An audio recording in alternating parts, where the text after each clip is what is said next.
You know who it is, the horror flick digger did Super 6 Big Mitch. And I'm kicking in doors with 030s. And I'm bringing 28 101s because we Vegas sons. It's the Meadowlands. Yeah, you're in the metals, man. And you already know what made me. 530. Yeah, here desert, baby. Boom! Hubba dub. Hubba dub. You already know. 22-inch thing, scrub. Nah, I'm just playing. Welcome to Vegas Chronicles with the horror flick Digger Ditch Super 6 Big Mitch. And today, like any other day, y'all know what we do. We kick actual factuals without the additives, without the preservatives. Just raw and uncut, like summer sausages and crackers. You already know. Shout out to everybody that's been walking with your boy, man. And I'm doing this slowly but surely. It was a guy. I don't know who he is, but God bless him. He really looked out for me. His name Orlando Diaz. I don't know who he is, but to that brother, I want to say God bless you, man. I appreciate your contribution to my podcast, man. It means a lot to me, man, that you was able to, show your appreciation, man. And I shout you out. I salute you, man, for that, man. And God bless you, man, for your generosity. And everybody else that's been looking out for me, man. I appreciate it. I'm doing this by myself, man, and I'm going to continue to do it with or without, you know what I mean? I feel that God put this on my heart, and who am I to say no? Continuing on, let's jump right into it, man. I try to answer questions to correspond with my audience the best way I can. I'm going to try to start back going live. We figured out what was going on with the live thing, and I'm going to give it a couple test runs, and we should be back on that. But let's dive right into these questions, man. Number one, this is, I don't know if I went over this, but let me clarify this.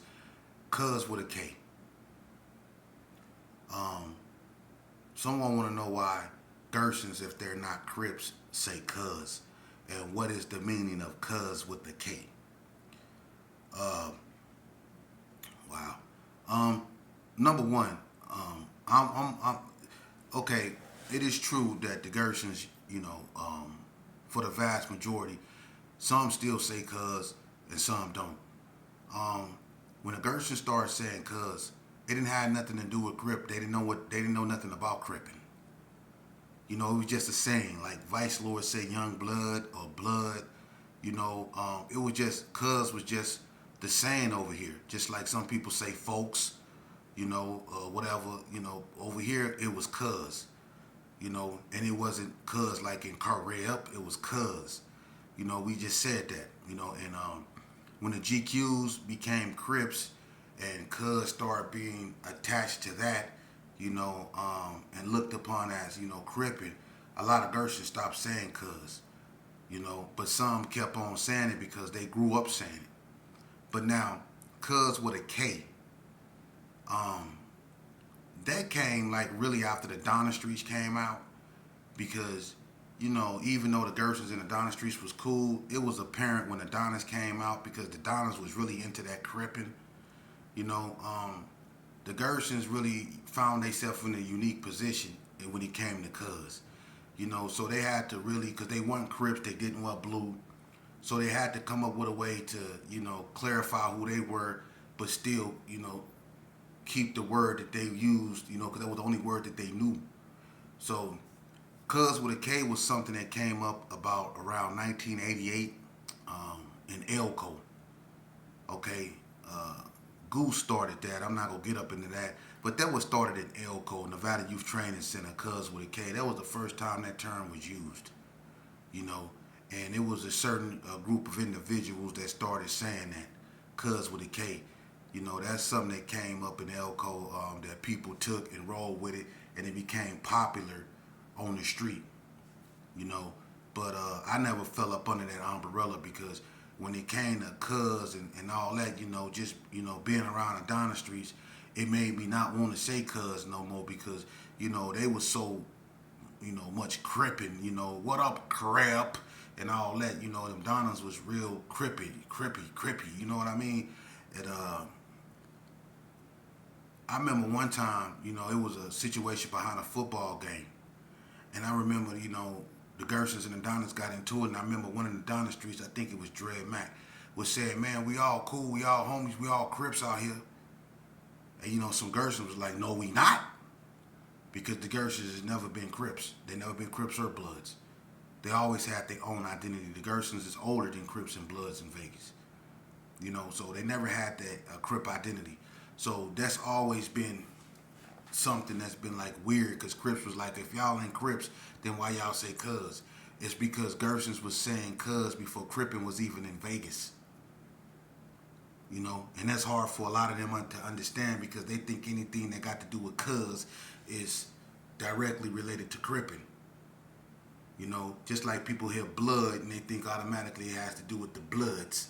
But when the Vice Lords, who's older than the Bloods, been saying blood and young blood. So it's just a saying, you know.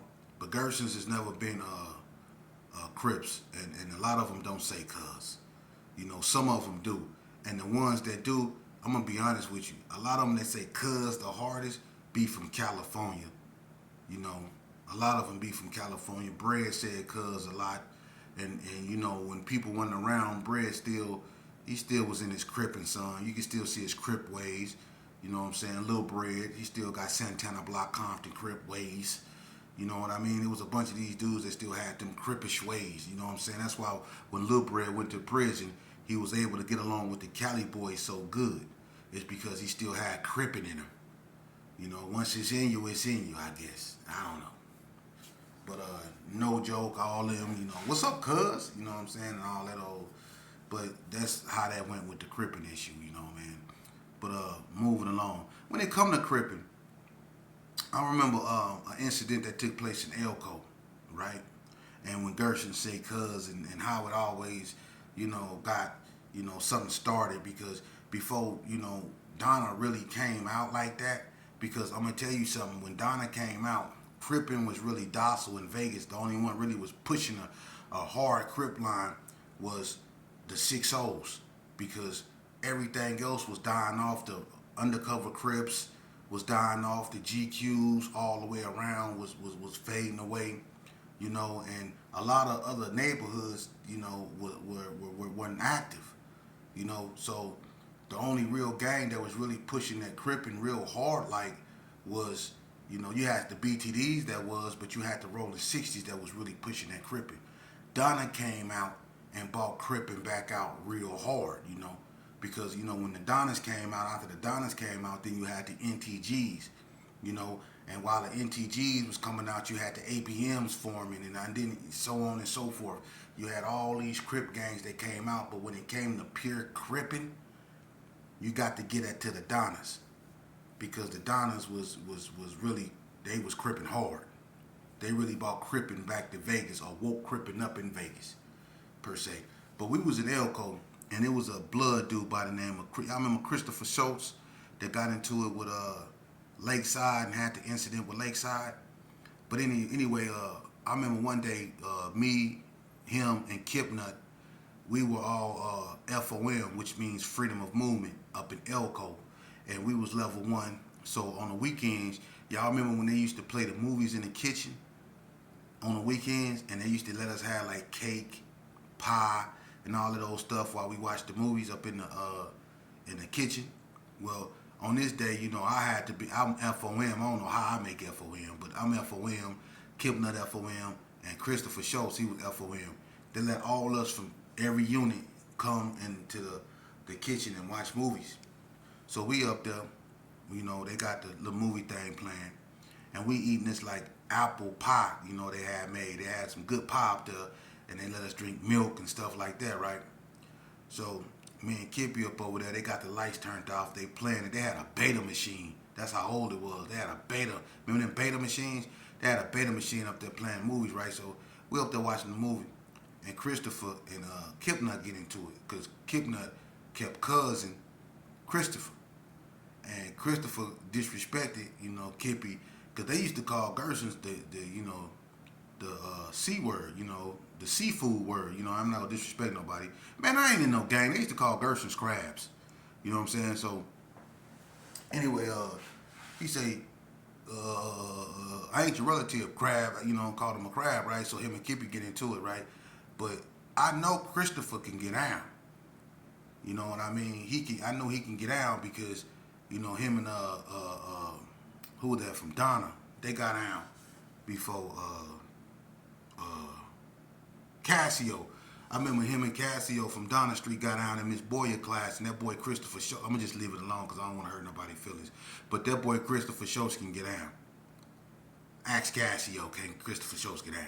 So me knowing this, when him and Kippy get into it, I'm up over here getting me some pie, and I hear him, scoot his chair up closer to Kippy, and he tell Kippy, "Cuzz me again."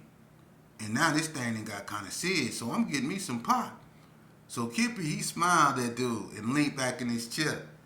Kippy really is a fool. Kippy leaned back in his chair and he say, "What you say, cuz?" And dude like jumped up and tried to get at Kippy. I took that whole pan of pie and bow! And we just went to work on it. We jumped Christopher up there. We was level 4 the next week, all that. But we jumped Christopher up in there, me and Kippy. We was up in there putting it on him, you know what I'm saying? But it was all behind Kipnut saying "cuz" to this dude, and a lot of times, that led to a lot of conflicts, because Gersons is not Crips, and they stopped saying "cuz," especially because, after the incident with me, a lot of the Gerson enemies became Crips. It used to be Gersons against Bloods because of, what happened to L, but all of a sudden it transformed to Gersons versus all the Crips. And it's a trip. That's how the gang, gang be. They went from being allies with the biggest Crip gang in Vegas to being arch enemies with the biggest Crip gang in Vegas. And they ended up becoming allies with the Bloods, who they used to be at war with. See, the Gersons is like the Hoovers of Vegas. They not Crips or Bloods. They never been. So they can get along or go against anybody. That's how that is. But with some of them saying "cuz," a lot of people get confused and be like, "Ain't y'all Crips, or do y'all align yourself with Crips?" And that's not the case. No, they don't. So to anyone that want to know, where Cuzz with a K come from, that come from the Valley Youth Training Center around 1988. And that was started by a particular individual, man, and people took it and ran with it.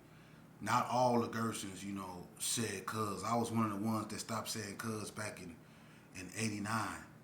I stopped saying "cuz" because of the Donna Streets.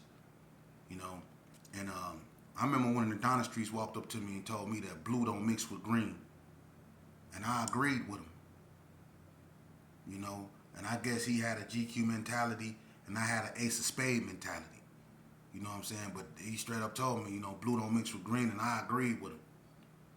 So the Gersons, the ones that's really from over there, they don't have like Crip mentalities, and they don't really say "cuz."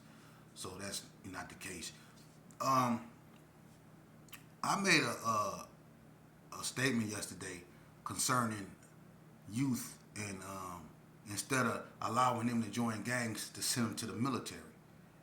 Well, an individual kind of had an issue with me saying you should send them to the military because they feel that the military do brothers just as bad as any other system that we consider some form of racial injustice. Well, I say this here.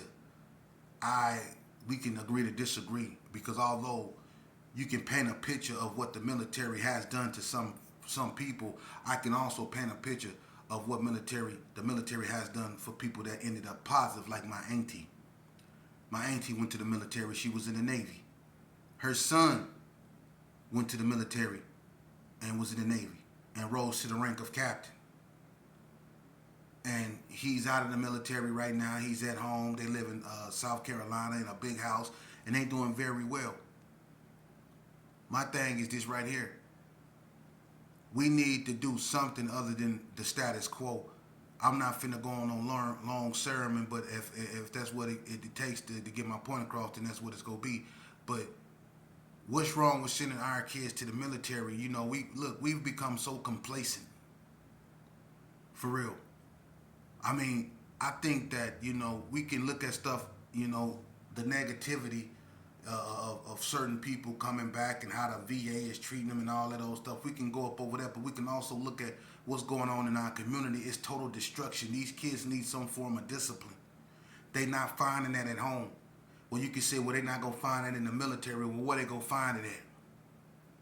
They're not finding it in the school buildings. We gonna have to plant a seed somewhere. We are. Because our children is getting so far away from us. They're not being educated by us. They're being educated by everything but us. They're being educated by the internet. They're being educated by these games. They're being educated by Minecraft and all this other stuff. SpongeBob. We have to start somewhere, man. Sending our kids to the military is not, listen, whatever the military got going on, always remember this here. You can say what you want to say about him. You can say he a part of the boule or whatever. But one thing the military did produce was Colin Powell. Yeah, he was a Republican, but he was an intelligent black man. And he was also Joint Chiefs of Staff. And I think he also became Secretary of State, if I'm not mistaken. So Colin Powell went to the military. And I think the Secretary of Defense right now is a brother.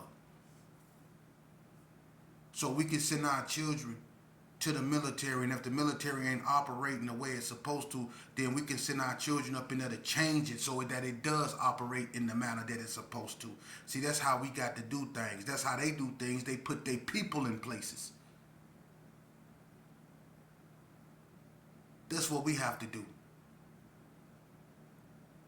We have to let our children know that there's better places other than prison that they can go. We're allowing our children to be warehoused like sardines in institutions, and it's not the institution's fault, but we want to blame the institution for being there. It's our children's fault because it's their behavior that's putting them there. It's their behavior. Okay, where they learning this behavior from? Our communities. They imitating everything they see. Those little boys that be running around playing innocently, they going by what they see around them in their community. And what they see around them in their community every day is other little black boys at each other's throat because he from over there, or he from a part of this clique, or he from a part of that clique. Or he said something about him, or she said something about her. That's what they seeing. They not seeing no harmony in their community. They not seeing us uplift one another. You know, it's an old saying. It takes 6 people to lift up a coffin. Imagine if 6 of us lift one another up each day. What type of community, what type of state, what type of nation, what type of world this would be. But we don't do that. We tear each other down. The only time we really love one another is when we saying goodbye to one another. When one of us is passed on, then we realize how much we love one another. But while we still here, we can't stand one another. I won't give you $2 to feed you right now. I won't give you $1.50 to go get you a water. But when you pass away, I'm going to burn $20 worth of gas to come watch you be buried.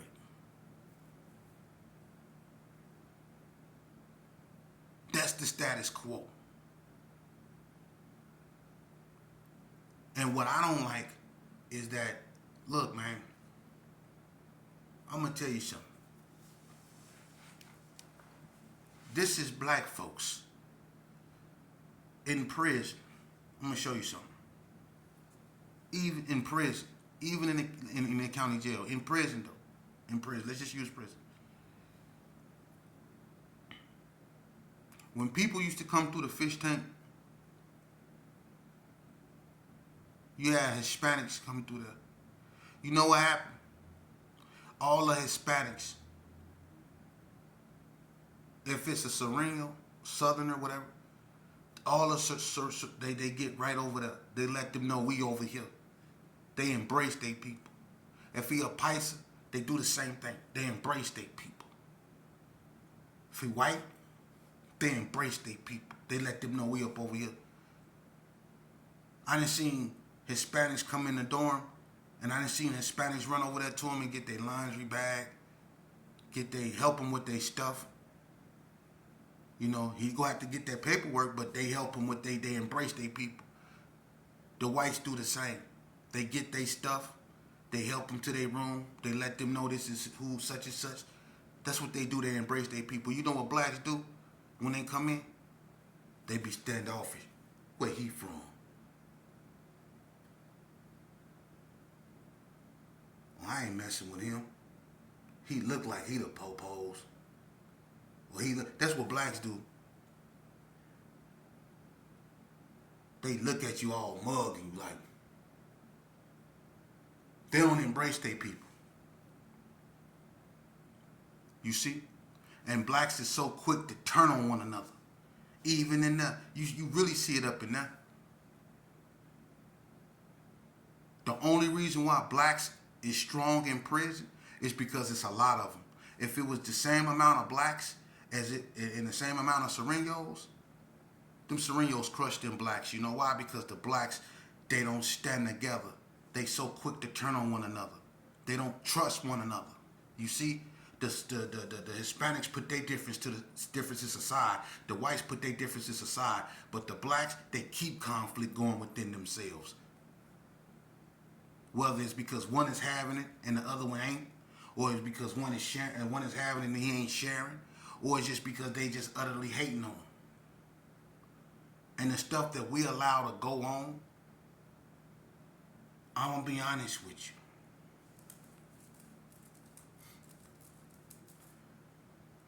When you call yourself an OG,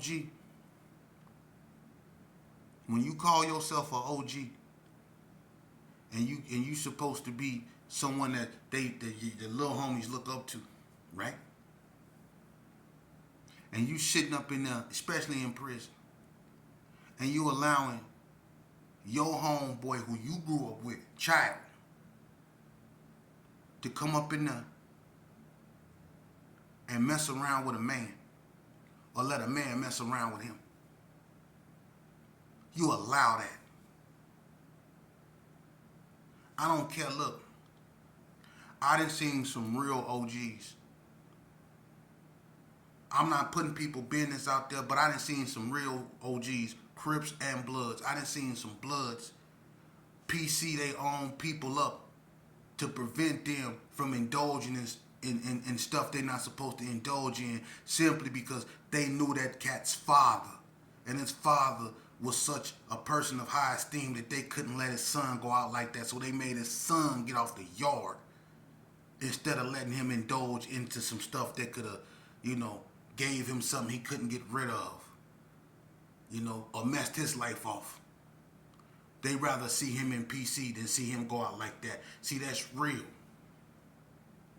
But then you got other OGs that sit back and indulge in that stuff and promote that stuff and let the youngsters feel that it's all right to partake in that stuff because they doing it in their face and they doing it with them.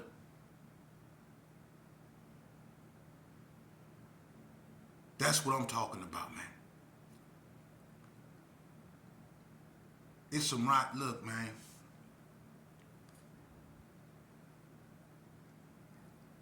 We the only ones that allow stuff like that to go on, man. And you wonder why other people look at you and they be like this here and they don't trust you and they don't want to deal with you. It's the same way on the streets. Look at our community. When people come in our community and they see what we do to one another, they see the carnage we do to one another, this click banging stuff. And I'm going to tell you something. What we used to do back in the days wasn't good. We used to be bad. We did. But this click banging stuff, when we went to war back in the days, we knew what we were tripping about. We were tripping about, certain people that were unalived or certain events that happened. We wasn't tripping behind no damn clown dancing. How do a dance turn into a war? Ain't this how the squad in the wood originally got into it, over clown dancing? When have you ever heard of the Donnas getting into it with the Pirus over dancing?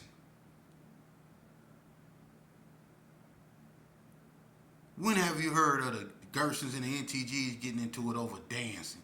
Or the NTGs, they dance way too hard for the Gersons, and the Gersons couldn't take it no more. So the Gersons and the NTGs at whoa because the NTGs can do the Roger Rabbit better than the Gersons, or the West Coast can do the Running Man better than the ABMs.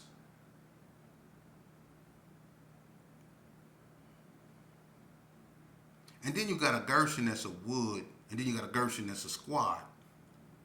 And these two cats hate one another, but they both claim Gerson. But one is a squad and one is a hood, but one is a wood. How the hell? And then they try to look. They come to prison with that nonsense. You got two dudes talking about on Gerson, but then one squad, then one wood. But they putting it on Gerson and they go do something to one another. That's what messed the game up right there. That's when banging officially died in Vegas. Is when the squad and the wood rolls up. That's when banging in Vegas died. Because you got hoods that's woods and you got hoods that's squad, and they from the same neighborhood, and these dudes hate each other. I don't know too much about that because I never understood that. Don't want to understand that because it's not to be understood. I don't know nothing about that right there. But it's all messed up. And then it didn't even went further now, man. I don't know what they on now.